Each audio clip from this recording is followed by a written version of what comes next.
Bonjour et bienvenue à l'émission Réveil.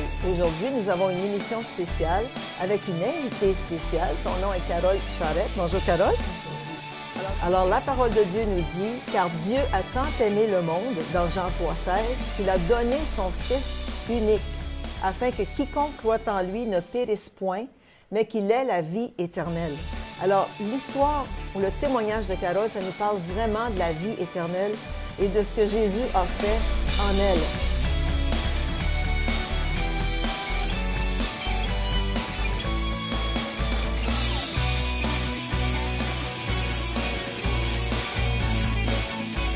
Dieu a tant aimé le monde. Ce soir, les malades vont être guéris.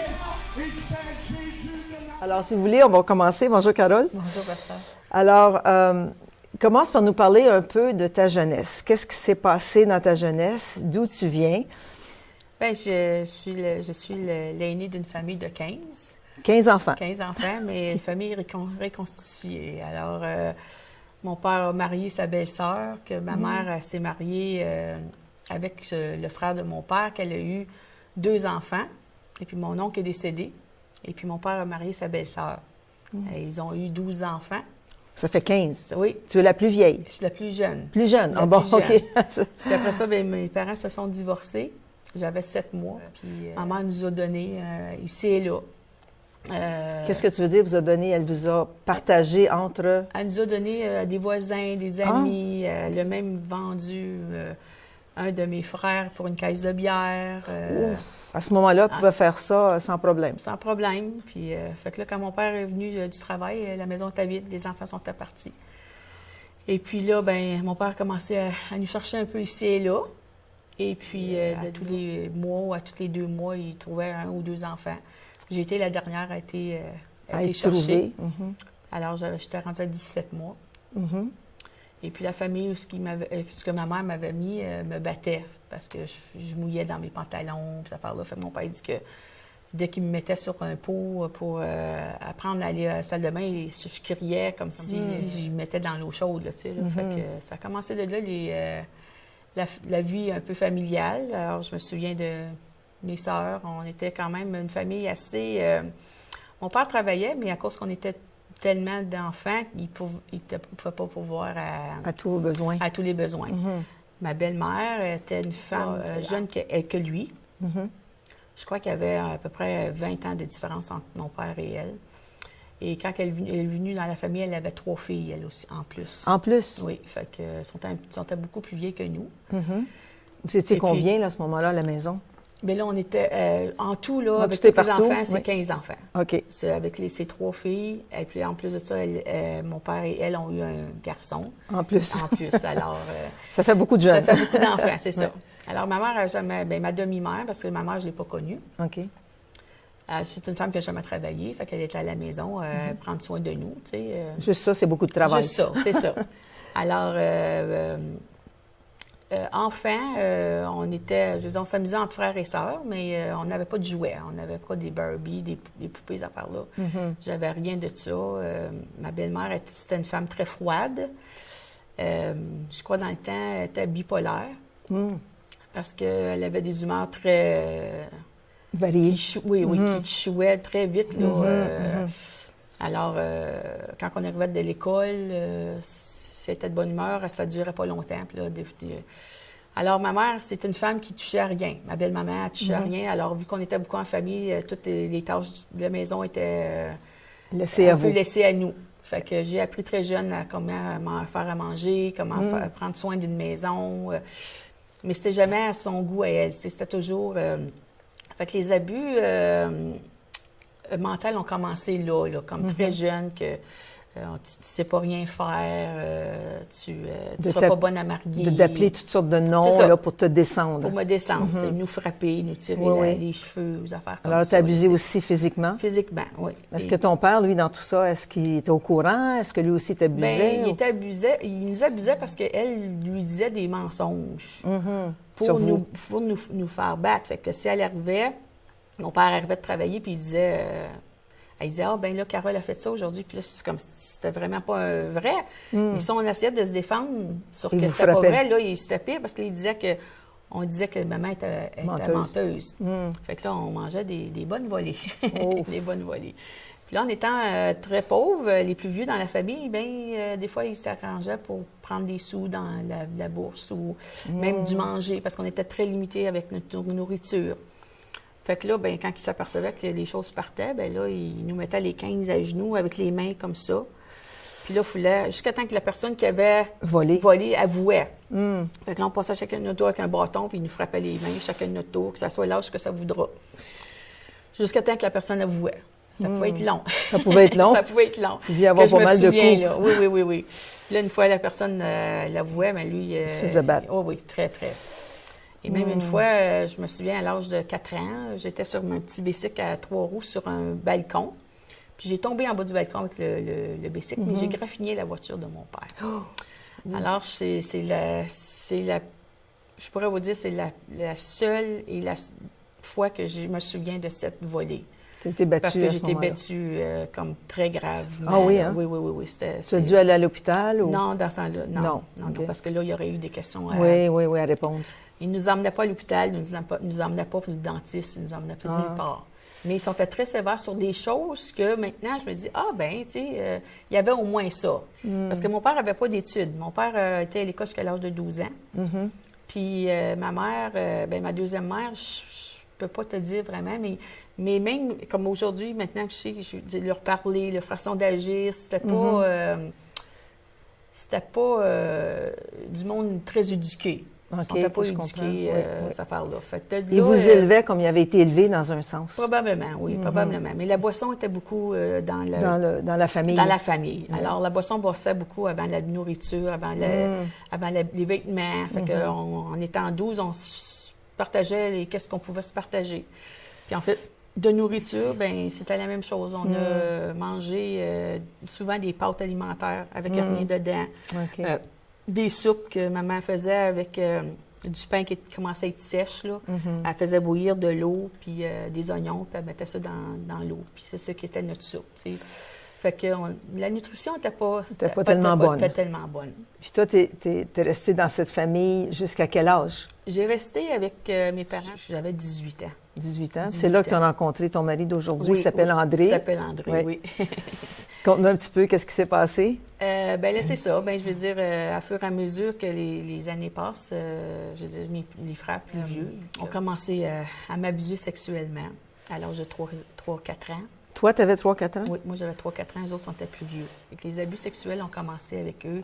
Des jeux, là, des jeux que les autres faisaient. Je me souviens... En vieillissant, je rêvais toujours à chercher une chaussure rouge, rouge. J'ai rêvé ça longtemps. Et puis, à un moment donné, j'ai été voir une psychologue, puis elle m'a dit dans le temps que c'était un soulier qui m'appartenait, que mon frère prenait, puis qui cachait. Puis là, quand il fallait que j'aille trouver ma petite chaussure rouge, puis quand j'allais là, lui était là, puis il m'attendait. Fait que ça a été comme ça jusqu'à peu près, je vous dirais, l'âge de 12 ans à peu près, les abus avec différents de mes frères. Les toucher, ces affaires-là. Est-ce que c'était enfoui dans ta mémoire à cause de ce soulier rouge ou si tu te souviens vividement de ce qui se passait? Je me souviens de certaines étapes. C'est pas comme je pourrais pas vous dire, à tel âge, ça s'est passé. Oui. C'est comme... De vagues souvenirs. Oui, c'est ça. Puis il y en a beaucoup qui sont pris dans cette situation, Carole, puis qui n'ont pas de porte de sortie, vraiment. Non. Tu penses qu'il n'y a pas de porte de sortie. Non, je pense que... Tu penses, oui, que c'est ça. Oui, on pense qu'il n'y a pas de porte de sortie, mais on vient qu'on se fait on la ferme, la porte, puis on se fait des murs, parce qu'on veut que ça, à un moment donné, que ça l'arrête, puis tu ne veux plus penser à ça. Parce que là, après ça, j'ai commencé le secondaire, et puis j'ai rencontré mon mari, André, au secondaire, à l'âge de 16 ans. Et là, les abus de mon père ont commencé. À ce moment-là, à 16 ans? À ce moment-là, à 16 ans, c'était parce que tu étais la plus jeune, en fait, qui restait à la maison. C'est ça. Puis on était plusieurs quand même, mais... À fur et à mesure que les années ont su, j'ai su que les plus vieilles ont passé aussi les abus sexuels de mon père. Fait que là, c'est ça, les abus on commençait avec mon père à tous les matins. À tous les matins, c'est parce que ma mère, elle se levait pas parce qu'elle buvait du matin au soir. Alors, elle pouvait pas se lever le matin pour prendre soin des plus jeunes. Puis, fait que moi, je me levais le matin. C'est moi qui se faisais réveiller par mon père avec des touchés. Fait que là, il avait sa robe de chambre, il me disait, je t'attends en bas. Fait que là, je me groupe descendre en bas. Là, j'allais préparer pour le déjeuner pour mon frère qui était plus jeune. Puis une de ses filles avait eu un enfant à 16 ans, puis elle n'était pas capable d'en prendre soin, fait qu'eux autres l'avaient pris en plus. Fait que je descendais. Puis là, c'est de là que les gros abus commençaient, là, qui me disaient je t'aime pas comme ma fille, je t'aime comme ma femme. Puis là, si tu parles, il n'y a pas personne qui va te croire, parce que les autres, il n'y a pas personne qui les C'est toujours comme ça, les abus. C'est toujours comme ça. C'est toujours le contrôle, la manipulation. Si tu le dis à quelqu'un, gare à toi, je peux même te tuer si tu parles. Oui, bien moi, c'est parce que j'avais rencontré mon mari. Ton mari à ce moment-là, dans ce temps-là. Pour pas être capable de le voir, il me disait, si tu veux voir André cette semaine, tu dois te laisser toucher. Fait que si je me laissais pas toucher, je n'avais pas le droit de voir André. Fait que c'était un peu le contrôle qu'il y avait sur moi. On se voyait à l'école, mais c'était tout. Est-ce que toi, tu l'as dit, André, ce qui se passait? Non, tu ne l'as jamais dit à personne? J'ai jamais dit à personne. Mais l'année de mes 18 ans, il a vraiment voulu faire la pénétration, parce que toutes les années, c'était des touchés, des baisers pas trop appropriés, ces affaires-là. Puis ce matin-là, il a voulu aller jusqu'au bout, là. C'est ça, puis j'ai mis à bout de le repousser. Et puis, c'est là que ça l'a fait. Ça a brisé? Ça a brisé. J'ai dit, non, je ne peux plus. À 18 ans, là? À 18 ans. Tu étais adulte, tu étais... Oui. Fait que là, j'étais dans une école de métier d'apprentissage parce que on avait des problèmes d'apprentissage avec toutes les qu'est-ce qui se passait à la maison. Puis j'étais dans un stage de coiffure dans ce temps-là. Puis je prenais un autobus pour m'en aller à cette chose. Puis André me rencontrait toujours dans l'autobus. Puis il faisait le cheminement avec moi de l'autobus. Puis cette journée-là, j'ai dit, aujourd'hui, je dois partir de la maison. Il faut que vraiment je parte de la maison. Puis, qu'est-ce que tu veux dire? J'ai dit, il faut vraiment que je parte de chez nous. Je ne sais pas où je m'en vais, je ne sais pas où je m'en allais. Puis, fait que j'étais allée voir les conseillers à l'école, les conseillers, puis je leur ai dit ce qui se passait. Fait que tout de suite, ils m'ont dit, tu t'en retournes pas à la maison. C'est sérieux, là. C'est sérieux. Puis j'ai dit, faut vraiment que j'aille parler avec ma belle-mère, puis dire, comme, garde, là, c'est assez. Puis mon père, il me donnait des fois de l'argent. Puis là, j'avais tout mis ça dans un petit pot de côté. Fait que là, quand je suis allée pour aller lui parler, j'ai dit... puis là, quand mon père est arrivé, il m'a regardé, puis il m'a donné une tape sur une fesse, puis il m'a dit, tu sais, qu'est-ce qui s'est passé un matin, là? Ça recommence plus. Non, c'est comme oublié. J'ai dit, OK, fine. Et là, après ce j'ai dit, j'ai vraiment besoin de vous parler. Fait qu'on est monté à la chambre, puis... j'ai dit, regarde, là, ça, là, c'est de l'argent sale. J'ai dit, c'est de l'argent qu'il me donnait tous les matins pour que je me laisse faire. Puis je dis, j'en veux pas cet argent-là. Puis j'ai dit, je pars, je m'en vais, c'est fini. Puis j'ai dit, je m'en vais faire pas un témoignage, mais je m'en vais une charge au policier. Fait que je suis partie. André, il m'attendait. Son père est venu me chercher avec André. J'étais allée rester chez André. Puis on est allé au poste de police, puis j'ai donné mes choses. Puis, fait que tout était beau. Mais là, mon père, entre ça, quand il a su, a pris une overdose de médicaments. Puis il s'est en allé à l'hôpital. Puis là, mes plus vieux de mes frères ont commencé à m'harceler. À t'accuser. Oui, puis à me dire, bien là, si tu n'enlèves pas les charges, ton chum, tu ne le verras plus, tu vas le trouver dans un ditch, puis on sait ça faire de même. Fait que là, j'ai dit, oh mon Dieu. Fait que je laissais aller les charges. Et puis j'ai continué ma vie comme ça.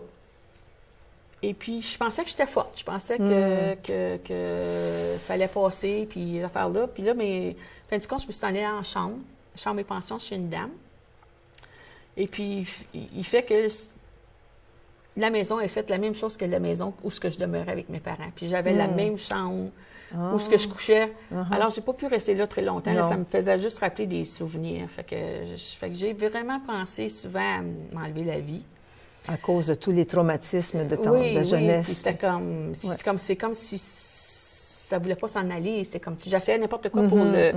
Mais c'était toujours là, tu sais, puis tu viens, tu t'accuses. Tu dis, peut-être que j'ai fait exprès. C'est de ma faute. J'ai peut-être fait exprès pour qu'il...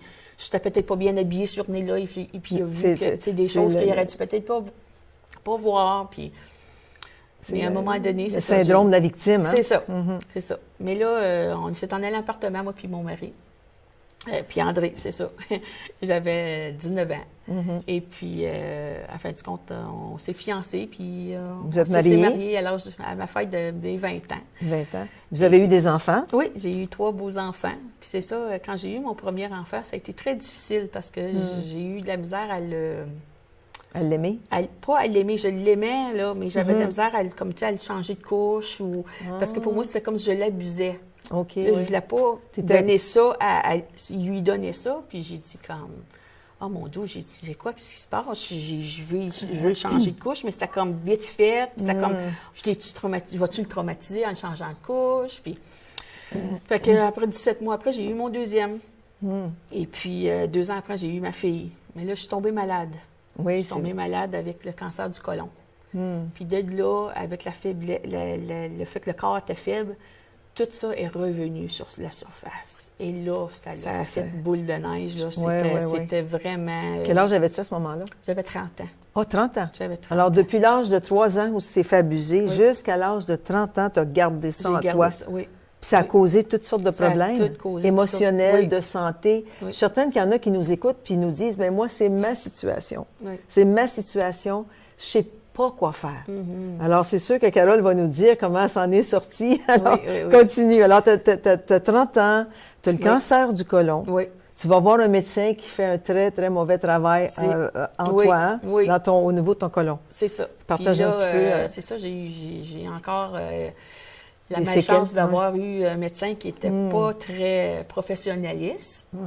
Alors, tu sais, je veux dire, tu te dis, ben t'es malade, le médecin va prendre soin de toi, ces affaires-là. Mais à fur et à mesure que les opérations que j'ai eues, je me faisais opérer à tous les 6 mois à peu près. Et puis... Qu'est-ce qu'il faisait? Il t'enlevait des bouts de côlon? Il m'enlevait des bouts de côlon, des places qui s'étaient affectées. Puis là, sur mon bédon, ça faisait des ulcères. Puis, fait que ça pétait. Fait que là, il allait guérir ça. C'était toutes des petites affaires comme ça. Ça se désintégrait au fur et à mesure. Oui, c'est ça. Puis là, mon spécialiste dit, je comprends pas pourquoi ça va pas bien. Ton corps ne répond pas à aucun traitement. Aucun traitement. Il dit, est-ce que ça tenterait d'aller voir une psychologue quand tu pourrais parler? Puis, quand moi, je n'avais pas de problème, je n'avais pas de problème. C'était tout enfoui, là. Enfoui.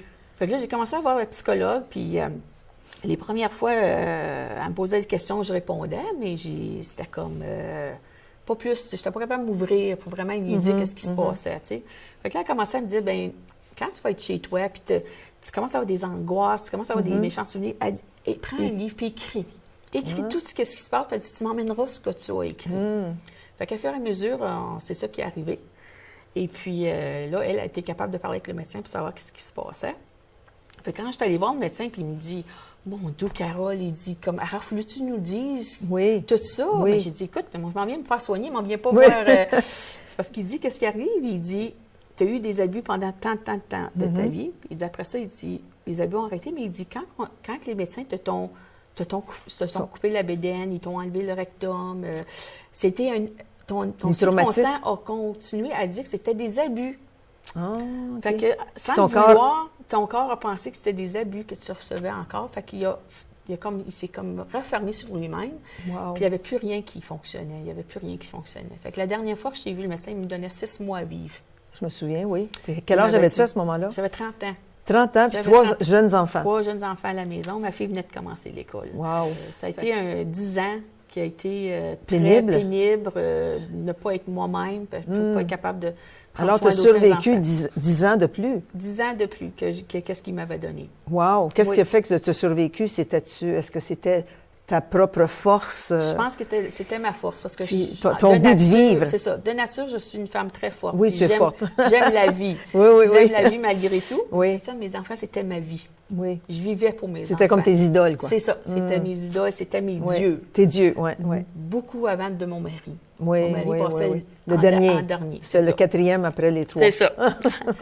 Ça a été comme un peu ma boule de bouée, là, mon secours, mes 3 enfants. Tes 3 enfants qui te gardaient en vie, dans le fond. Oui, c'est ça. Parce que je savais qu'il y avait besoin de leur maman, besoin de toi. Il y avait besoin, fait que c'était comme continuellement de me battre pour que demain, je sois là pour eux autres. Là, alors, en fait, le cancer n'a pas continué à se répandre? Non, ça s'est répandu un peu partout. Okay. Bon? Ils ont dû enlever la vestibulaire. Presque tout les ton côlon, ovaires, n'est-ce pas? Ils ont enlevé tout le côlon complet. Tout le côlon complet. 4 pieds de la petite. Wow! 4 pieds de la petite. Ils ont enlevé les ovaires. Puis là, aujourd'hui, t'es bien, bien. Ah, aujourd'hui, t'es bien, plus rien, plus rien. Plus rien. Avant de se rendre là. Oui. On va continuer parce que là, tu es rendu au point où ça fait 10 ans que tu as été diagnostiqué avec un cancer, prête à mourir dans 3 mois. Ça fait 10 ans déjà. Oui. Mais là, ça ne va pas bien nécessairement dans votre famille. Ou si ça va bien, continue à nous parler un petit peu. Ça fait déjà 15 ans que tu es mariée ou 10 ans que tu es mariée? Oui, ça fait... parce que je me suis mariée à 20 ans, fait que ça faisait 10 ans que je te disais mariée. Mais là, avec tout ça, moi, la psychologue me suggère de ne pas voir personne de ma famille. OK. Parce qu'elle dit... justement, c'est parce que mon père étant encore en vie, il avait toujours une emprise très forte sur moi. Et puis là, il venait chez moi, puis il me disait des choses, puis c'était comme... J'étais dans ma propre maison, là, parce que moi, j'ai vécu, là, ça fumait dans la maison, ça buvait, c'était ça constamment chez nous. Puis quand j'ai arrivé à mon appartement avec mes enfants, moi, je pas de fumage. Non.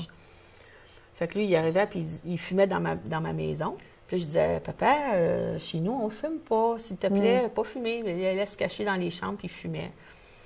Fait que là, ça faisait toujours une gribouille. Il disait, je suis ton père, puis tu vas me traiter comme du monde, puis je suis encore ton père, puis si j'ai envie de te donner une tape sur la boîte, tu vas l'avoir, tu sais. Fait que là, à un moment donné, je coupe avant de me marier, j'ai été quasiment 5 ans sans voir mon père. Et puis, mon mari a voulu un peu, comme, il dit, peut-être tu devrais y pardonner, peut-être tu devrais y dire. Oui. Parce que, tu vas peut-être toujours en vouloir qu'il ne soit pas là à ton mariage. Fait que moi, j'avais mis ça un peu sur le côté, fait que j'ai demandé à un de mes plus vieux de mes frères de me donner comme mariage. Comme, en fait, père, de me servir de père. Puis, à la fin du compte, les choses se sont passées. J'ai accepté que mon père vienne à mon mariage. Mais quand il est venu pour signer les registres, il a signé le nom de mon frère. Qui était supposé me donner comme témoin.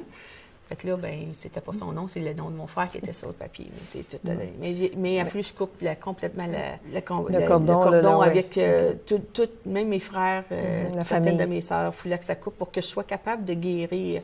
Parce que je ne guérissais pas parce que ça roulait constamment. Là, c'était toujours des abus mentaux ou des choses qui me prenaient. Pour en revenir, à ce moment-là, tu as des enfants, tu es mariée, tu as eu le cancer, tu es bien aujourd'hui, mais vous êtes venu à l'église à un moment donné. Oui. Et qu'est-ce qui s'est passé? En quelques minutes. Mon Dieu. Pour vous dire franchement, quand on s'est demandé de venir à l'église par un ami qu'on connaissait à Rocklin, mon mari, avec tout ça, a fait une grosse dépression. Puis ça allait vraiment pas bien. Là. Je veux dire... La famille, en fait, de famille, comme ma famille, mes enfants, c'était super, mais il y avait un papa qui était absent parce qu'il y avait une dépression, il ne travaillait pas, il était souvent couché, l'affaire-là. Puis là, il fallait que quelque chose arrive parce que cette dame-là nous amène à l'église, ici au Centre Réveil. Et puis, la journée qu'on est rentré au Centre Réveil, c'était, je pense, c'est comme si j'aurais été déshabillée toute nue. J'ai réhabillé, c'est comme si tout, là, j'ai rentré ici, j'ai donné ma vie. La première journée qu'on est rentré, on a donné notre vie à Dieu. C'est en quelle année à peu près, ça? C'était quelques années passées. Oh mon Dieu, ça fait au moins 9 ans. Là, 9 ans, bon. Oui. OK. Et puis j'ai broyé, j'ai pleuré. La même journée, là, tout est arrivé, là. Oui, toute la même journée. Dès que j'ai donné ma vie à Dieu, j'étais allée en avant, puis on a donné notre vie, on s'est mis à pleurer. Puis j'ai broyé toute la journée. Même à la maison, les gens me disaient, puis comment ça? Puis je n'étais pas capable de parler sans pleurer. Tu avais été vraiment touchée par l'Esprit Saint, par le vraiment, Seigneur. C'est l'amour que j'ai ressenti, vraiment un amour profond que j'ai ressenti quand j'ai donné ma vie à Dieu.